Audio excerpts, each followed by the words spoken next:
Tout le reste là, ça me porte. Alléluia. Amen.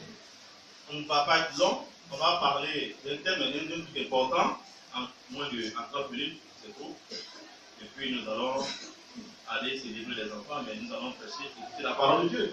Amen. Nous sommes un culte normal. Amen. On a dit dans 45 cours. Et on met ça à 8h30, ça, on a tout gâté. Il a dit ça dimanche ici, non? Amen. Vous voyez, le pasteur il parle beaucoup. Parce que le pasteur ne parle pas beaucoup, hein? On est chrétien. La conversion.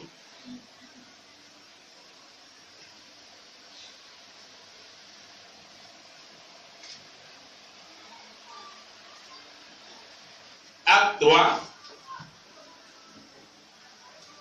C'est très en retard, madame. On y parle. Acte 3, verset 19 à 20.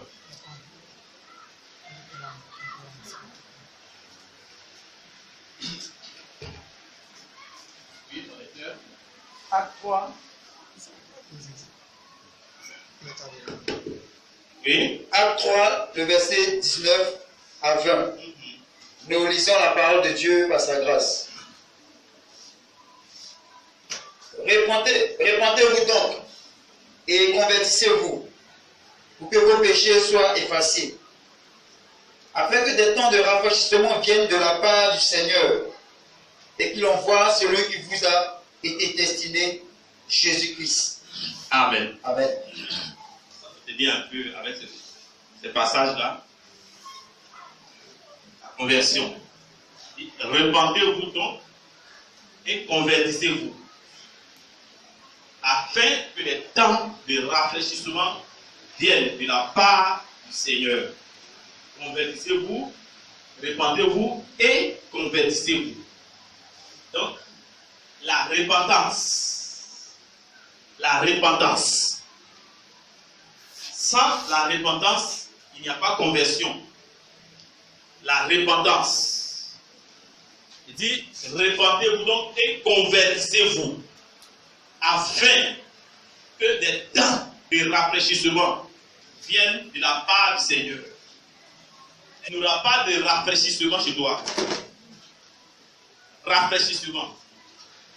Rafraîchis ta vie.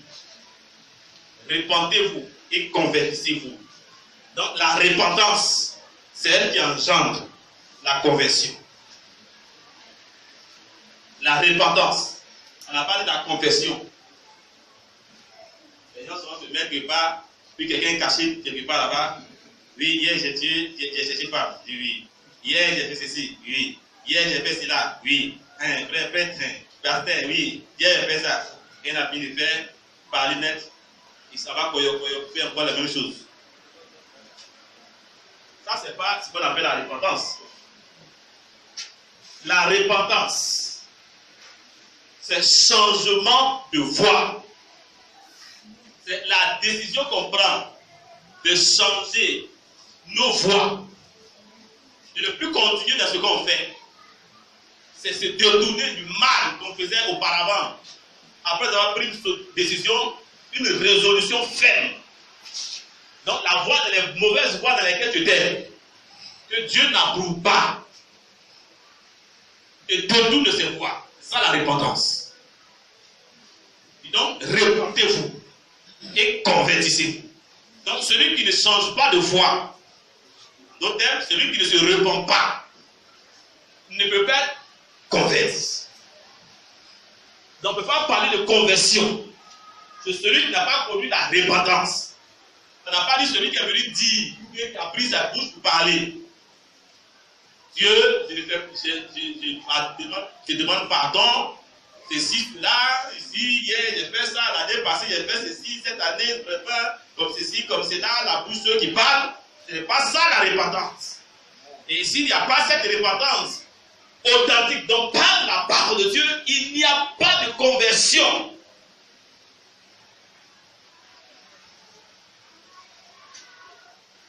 Donc la repentance engendre la conversion. Et la conversion nous amène à la transformation.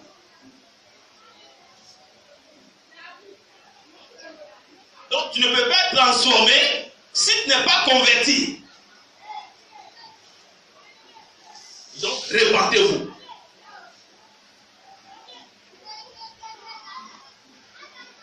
Est-ce que tu t'es repenti? Est-ce que tu t'es réellement repenti? As-tu connu la repentance?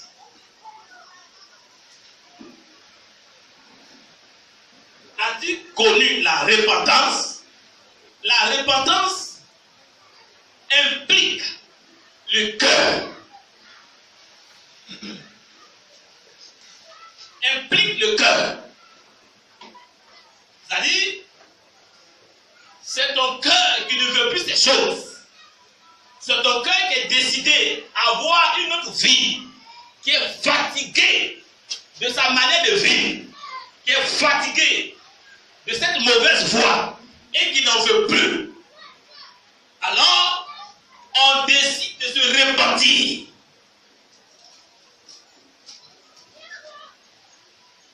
On n'a pas forcément besoin d'ouvrir la bouche. Dieu espère. Quand même tu as pris la résolution dans ton cœur à l'instant de ne plus marcher dans cette voie et que tu viens à Dieu, tu t'es repenti. Je vous ai une fois expliqué sur ce mystère, parlant de Jonas. Aujourd'hui, la chrétienté est devenue la chrétienté des lèvres, de la bouche. Souvent, on appelle les gens ici, on dit, bon, tout ce que tu veux donner à Jésus, on vient ici. Bon, récite le verset. Récite ça. Oui, en tout cas, moi, j'attends Jésus comme mon Seigneur, mon Sauveur. C'est de une chanson. Oui, maintenant, je veux vraiment vivre une vie de chrétien, une vie vraiment saine. Je ne veux plus faire ceci, je ne veux plus faire cela. Ça, c'est la bouche qui parle. Alléluia. C'est la bouche qui parle. Mais ce n'est pas ça la repentance. La repentance commence avant que tu n'arrives là. Que tu viennes devant le pasteur.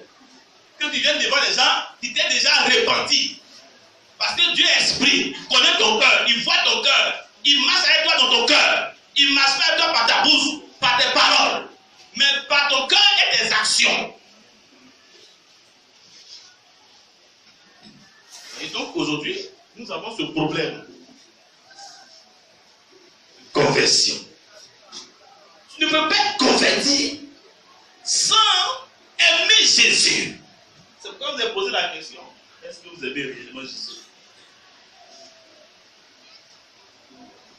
Parce que ton être intérieur a réalisé la souffrance qu'elle endure, qu'elle connaît. Elle ne veut plus cela. Elle dit, bon, moi en tout cas, je vais me repentir. Et tu prends la résolution. Dans la repentance, il n'y a pas un peu dans la repentance. Soit tu t'es repenti, ou bien tu ne t'es pas repenti. Tu peux venir un peu à l'église, là, tu pas un problème. Un peu, puis maintenant tu viens. Mais la repentance, ça en est un jour, ça en est un seul instant qu'on se repent. Et quand on s'est repenti, on dit donc, on marche. On a pris la décision de marcher avec Jésus. Dis donc, repentez-vous donc et convertissez-vous. Ça va ensemble. Tu te repens, alors la conversion. Si tu n'es pas repenti, il n'y a pas de conversion. Regarde ton pasteur, dis, est-ce qu'il y a conversion chez toi? La repentance. La repentance. On a résumé tout à la confession. On confesse seulement. Chrétien est devenu chrétien de confession, de proclamation. Notre corps parle. On fait des gestes, mais sans notre cœur. La repentance, c'est le cœur. La confession, c'est la bouche. C'est pourquoi la Bible dit, en croyant du cœur et en faisant quoi? Et en confessant de la bouche. Donc, si tu n'as pas cru du cœur, alors, confesser de la bouche là, tu pars dans l'air. Alléluia. Et là, quelqu'un dit, la repentance là, c'est important pour toi.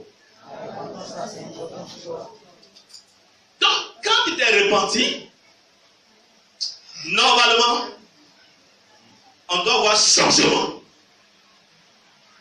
Tu ne peux pas dire que tu es repenti, et puis les instants qui suivent au moins, on te voit dans les mêmes choses. Et puis tu dis non, je suis en train de faire un peu. Regarde ton passé. Tu n'es pas encore repenti. Tu as parlé, tu as confessé. Tu as dit aux gens, mais tu n'as pas encore dit à qui? À Jesus Christ. Ouais, à Jesus Christ, c'est ça qu'est la repentance dans le cœur. Mais aux hommes, c'est la confession. Sinon, quand tu parles là, confesser là, c'est pas pour Dieu. Devant nous là, c'est pour nous, on va entendre. Non, Dieu déjà, dans ton cœur, il connaît.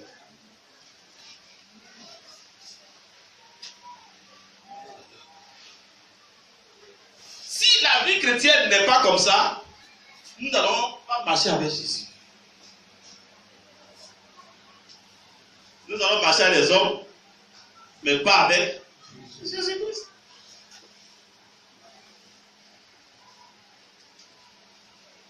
Nous allons proclamer devant les hommes, mais pas devant Jésus. Parce que nos œuvres vont en témoigner. On ne peut pas cacher. La repentance nous amène à des fruits. Les fruits, la repentance engendre des fruits. Donc, des fruits. Ça produit des fruits. Quand quelqu'un dit il a pris la décision, la résolution de se repentir, les fruits sortent. Il ne peut pas avoir de repentance sans fruits. Nous lisons dans Luc 3, verset 8, je crois bien te dire. Qu'est-ce qu'il a dit ce verset? Devez le connaître. Oui. Luc 3, 8. C'est ça. Allez. Luc 3, le verset 8. Nous lisons la parole de Dieu. Produisez donc des fruits dignes de la repentance. Produisez donc des fruits dignes de quoi? De la repentance. Et ne vous mettez pas à dire en vous-même. Ne vous mettez pas avec quoi? À dire en vous-même. À dire à vous-même, de parler seulement. Oui. Nous avons Abraham pour père. Voilà. Nous, notre père c'est Abraham. Ils sont enfants de Dieu. Oui. Car je vous déclare que de ces pierres, il dit de ces pierres, Dieu peut susciter des enfants à Abraham. Dieu peut susciter des enfants à Abraham. Amen. Ça. Produisez des fruits dignes de la repentance. Donc, elle est le fruit de la repentance. De la repentance. Ne vous mettez pas à dire, moi je suis chrétien. Ne vous mettez pas à dire, moi je suis chrétien de l'église tant. J'accepte le Seigneur Jésus de tout mon cœur, de toute mon âme. J'accepte de marcher avec Jésus de toute ma vie. Ceci, cela. On entre ici. On a. Hey. Alléluia. Est-ce que tu acceptes? Oui. Tu crois? Oui. Tu ne crois pas?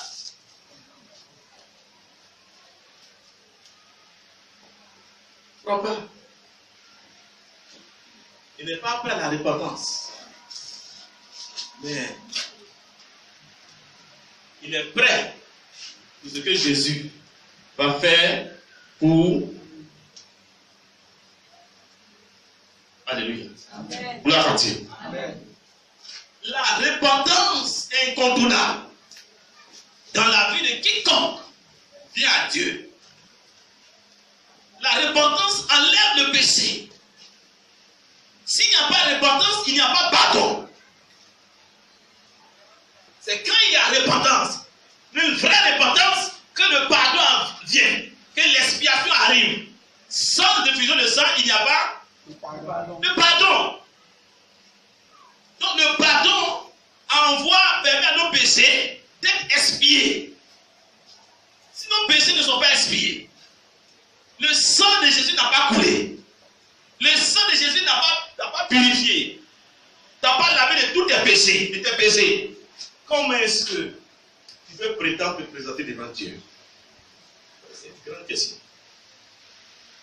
On ne peut pas venir devant Dieu sans que le sang de Jésus n'ait fait son action ou nous ait marqué.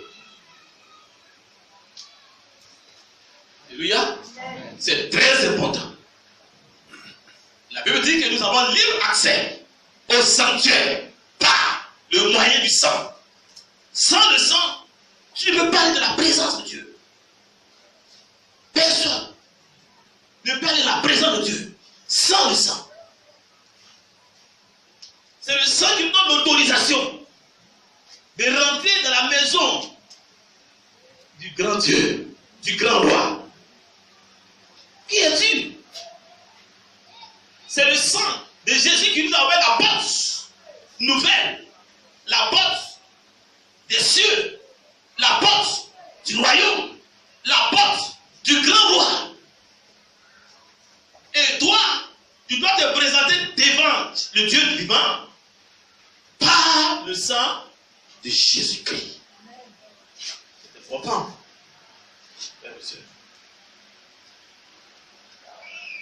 Et il faut la repentance. Il faut la repentance. Un homme qui ne connaît pas la repentance dans sa vie ne peut pas être chrétien normal. Tu continues d'être le même. T'es-tu repenti?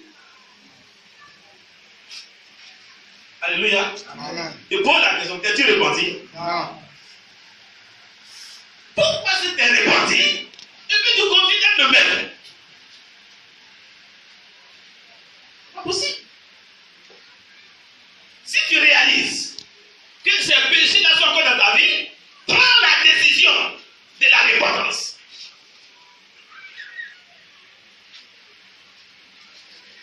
Si ces péchés d'impudicité, de mensonge, d'adultère, tu sais, de colère, on ne peut pas mettre déjà en colère en quelque chose. Et tu as connu ainsi. Et tu dis de répondre, mais après ta repentance, on continue de voir la colère de ta vie. Ça veut dire quoi?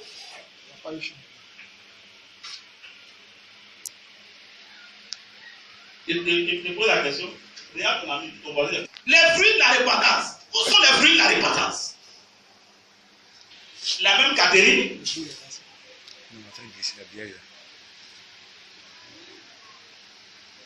Regardez les choses. Vous allez mieux comprendre. Derrière chaque péché se trouve un problème. Le péché engendre la mort. Le péché engendre la malédiction. Le péché engendre les liens héréditaires, concerne les liens héréditaires. Quand tu veux parler de séparer de la colère, ou de ces choses-là, tu ne sais pas que tu conserves encore les maladies des parents, l'héritage des parents. Dans ta famille, on a toujours paru.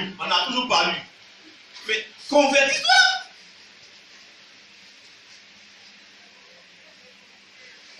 Convertis-toi. On n'a pas dit qu'on a Christ, on ne tombe pas malade. Après notre foi, il y a les épreuves de la foi. Ils sont des attaques qui peuvent passer. Mais il y a des maladies du monde. Quand on n'était pas encore chrétien, dans nos péchés, dans nos familles, on est peut-être. Qu'est-ce que les maladies héréditaires là? Tension. Comment? Tension. Ouais, oui.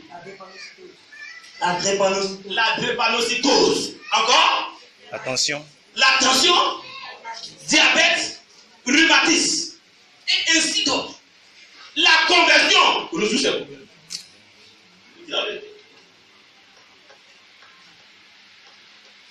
Pourquoi? Qu'est-ce que tu gagnes à ne pas te repentir? Dieu sait pourquoi il veut que tu te repentes. S'il y a des fruits dignes, des bons fruits, c'est que les mauvais fruits vont faire quoi? Comment? Vont disparaître.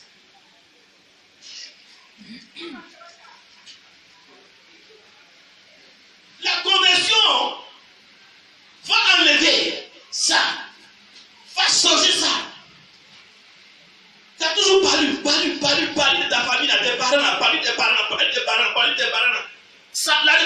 résoudre ce problème.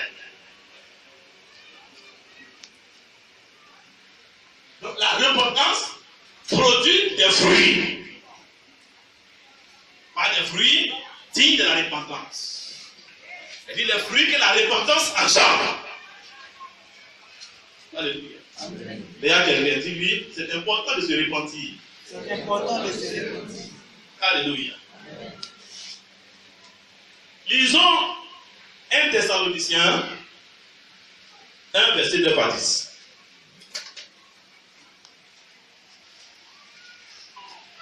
1 Thessaloniciens 1 verset 9 à 10. Oui. Nous lisons la parole de Dieu par sa grâce. Oui.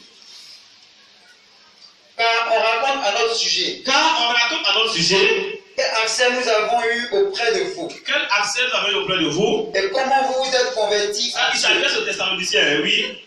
Et comment vous vous êtes convertis à Dieu? Et comment il a fait parler? Comment ils se sont convertis à Dieu? En abandonnant les idoles. En abandonnant les idoles. Pour servir le Dieu vivant. Pour servir le Dieu vivant et vrai. Et pour attendre des cieux. Pour attendre des cieux. Son fils. Son fils. Il a ressuscité les morts. Il a ressuscité des morts. Jésus. Jésus. Qui nous délivre de la colère à venir. Amen. C'est pas un comme à toi là.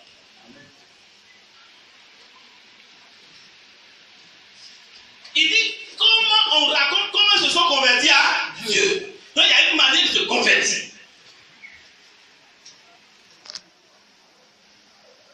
Il y a une manière de faire qui n'est pas conversion. Et il est en train de dire que la conversion des Thessaloniciens est la bonne conversion. C'est la bonne manière. Et il explique comment leur conversion était la vraie conversion. Ils ont fait quoi? En abandonnant quoi? Et ensuite, pour servir le Dieu vivant et vrai. Regarde ton voisin, qu'est-ce que tu as abandonné? Qu'est-ce que tu as abandonné? Tu dis ta conversion. C'est quoi quand tu as abandonné ta conversion? Demande-lui qu'est-ce que tu as abandonné? L'abandon, c'est la décision personnelle. Quand tu veux comme tu. C'est ça, une fois dans le parler, c'est dit, mais notre problème, c'est qu'on veut conserver des richesses. C'est-à-dire, notre façon, on nous connaît, on dit on est comme ça là. On veut qu'on nous reconnaisse comme ça. Et tu connais Catherine? Catherine a son affaire dans papa comme ça. Tu veux conserver ça. C'est tellement important pour toi. Si on enlève ça sur toi, c'est comme si on t'a dévalué.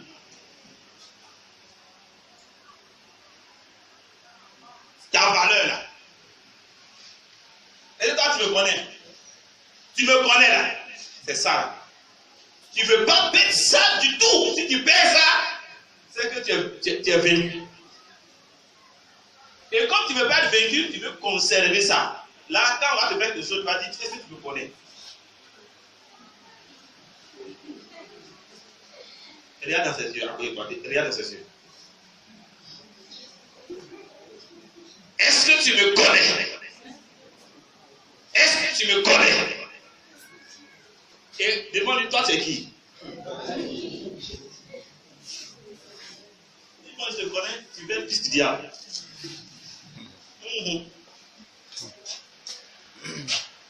C'est ça. On a des richesses qu'on veut conserver. Là, quand on parle de tel, on dit, ah, nous on sait qu'elle est comme ça. Et là, ça te plaît parce que tu veux, ça seulement, c'est ta valeur, c'est ton trophée. Et si tu enlèves ça, c'est comme tu es devenu rien. Tu es devenu inutile. On ne va plus te considérer.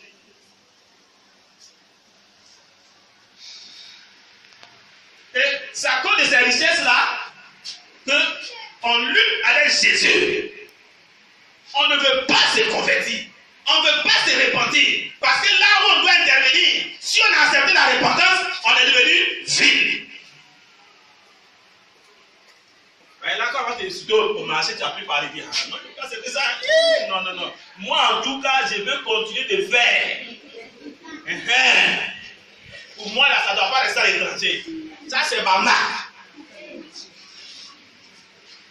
Tu sais, ta marque, c'est quoi on a écrit dessus? C'est ce qui est écrit sur ta marque? Posez la question. Ta marque, c'est ce qui est écrit dessus? Ah, c'est d'abord. Il est partenaire de Satan.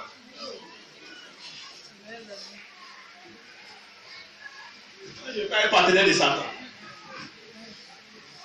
Je préfère être faible dans le monde et fort en Dieu. Je veux être fort dans le monde. Pas bon problème. Mais s'il devient chrétien, s'il se convertit à quelque chose, il ne peut pas prendre, il ne peut pas faire.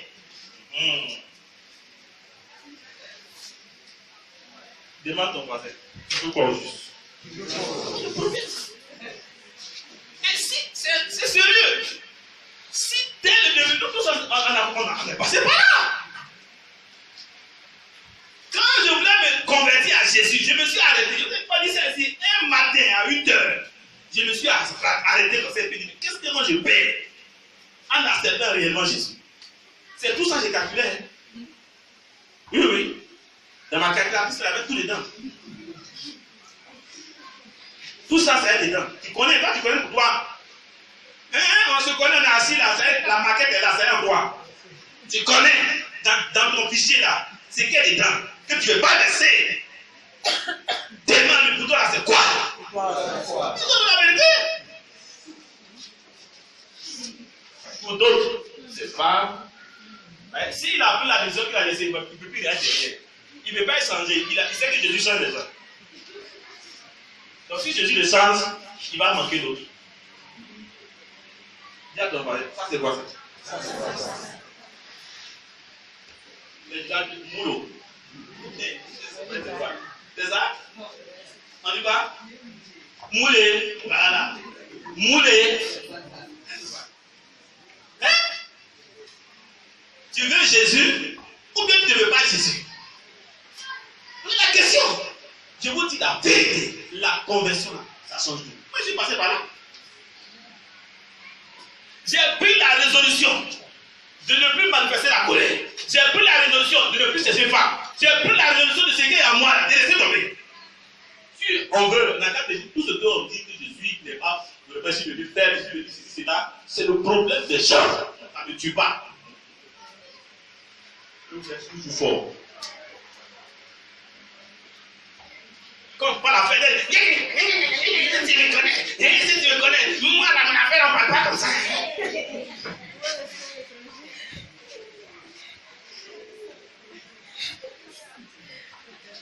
Et là, tu vas dire, ça coule de ça là, je ne vais pas le faire. Regarde ce deux, ça coule de ça là. Il ne veut pas perdre ça en lutte à Jésus pour ça. Hey! Je regarde dans vos yeux. Hey! Si on savait aller, les démons, les assassins, ils sont accrochés. Mais non, c'est le démon qui me fatigue, ce n'est pas le démon, hein. C'est toi qui es en train d'aider le démon. C'est toi qui es en train d'aider le démon. Le démon lui-même, il sait qu'il ne peut pas. Mais il sait que toi-même, la tout de la vous aimez.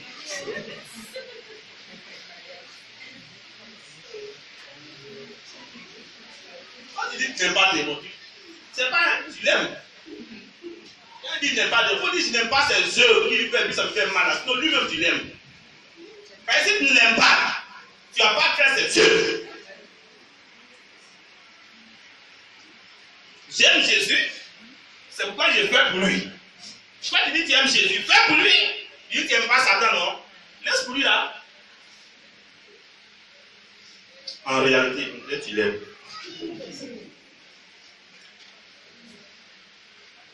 Alléluia. Amen. Oh, affaire de Jésus. Non, pour Jésus, là, c'est tata. Si tu es repenti, tu vas voir. Tu as pris la résolution. Oh. On va te changer plus vite.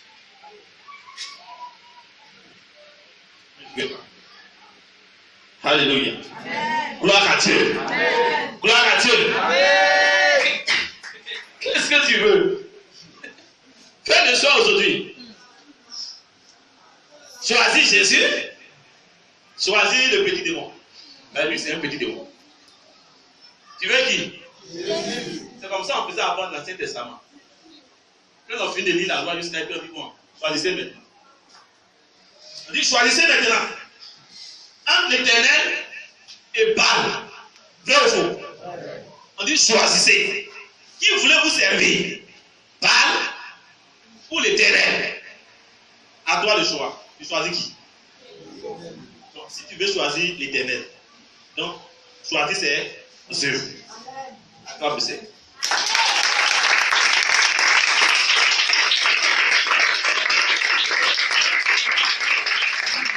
On va terminer ici.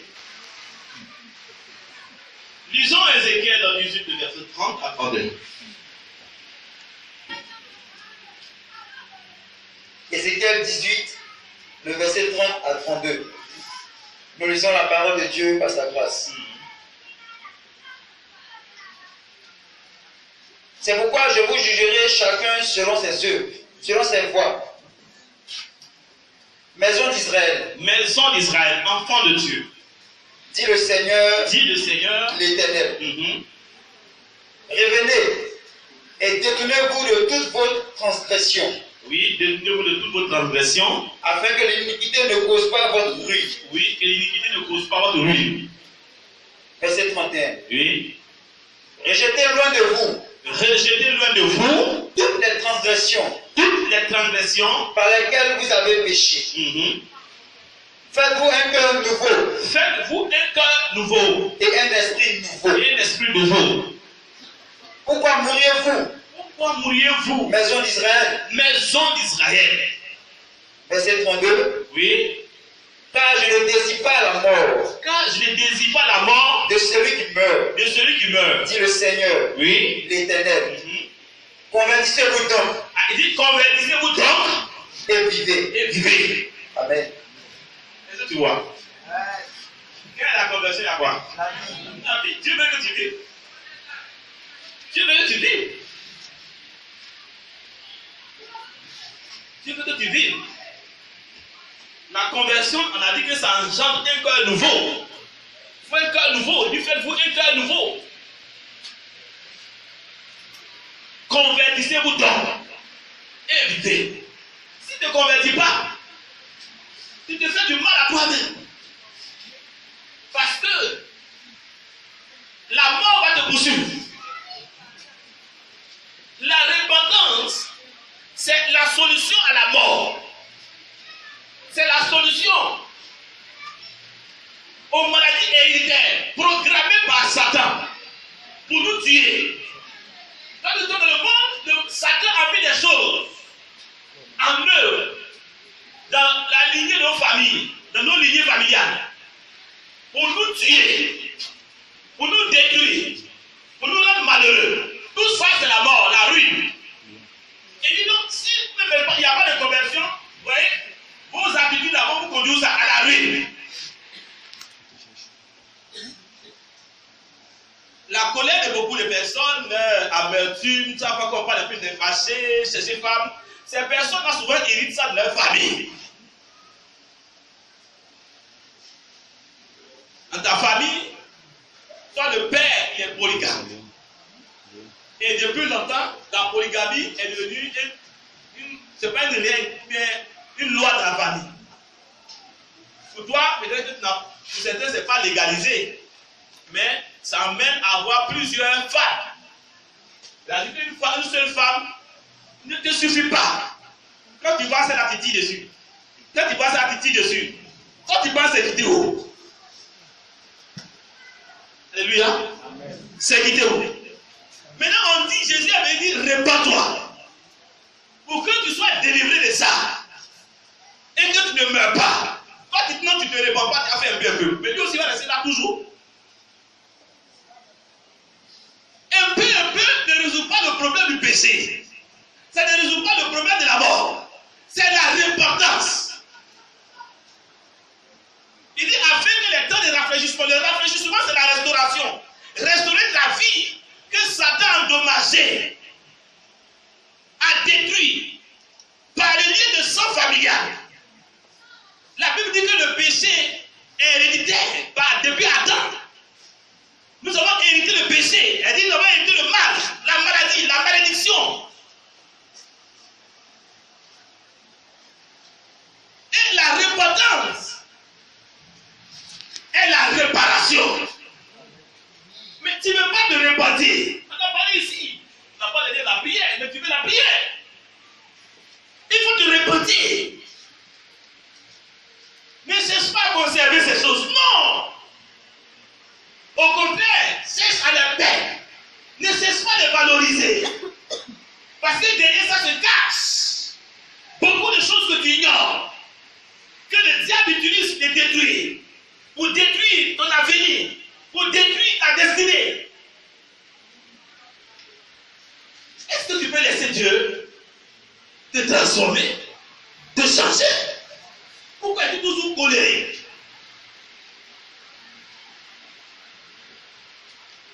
D'où vient ta colère? Amertume. Toi tu penses que c'est parce que les gens parlent mal que tu es en colère. C'est pas ça. C'est très irritable. Quand on dit oui, ou même quand on dit non, ça te met en colère déjà. Ça c'est quelle vie? Est-ce que tu trouves ça normal? Non. Ton cœur est chaud. Un peu seulement tu es amer. Amertume. Tu ne dors pas. L'amertume là, ça vient de Dieu? Non. C'est de Dieu? Non. Si ce n'est pas de Dieu, c'est de qui? Tu as ça, tu vas avec. Pour la question de l'ami. C'est pour Satan, non? Dis, c'est pour Satan, non? Satan, non. Et puis toi, tu as ça, tu fais quoi avec? Tu fais quoi avec?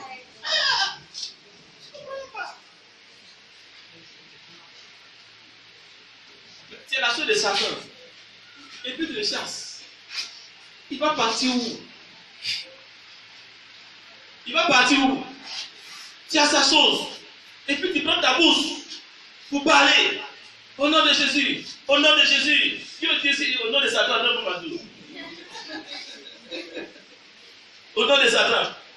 Au nom de Satan. Tu as sa chose. Dis à ton voisin, tu as sa chose. Il faut lui donner. Libère par la repentance. C'est par la repentance qu'on libère ces choses. Les choses que tu veux conserver là. Impudicité, amertume, colère. C'est le plus gros péché. Vous ne savez pas?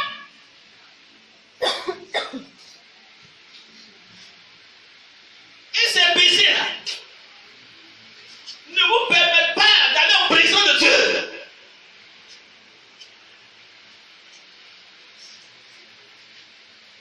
Il faut la repentance.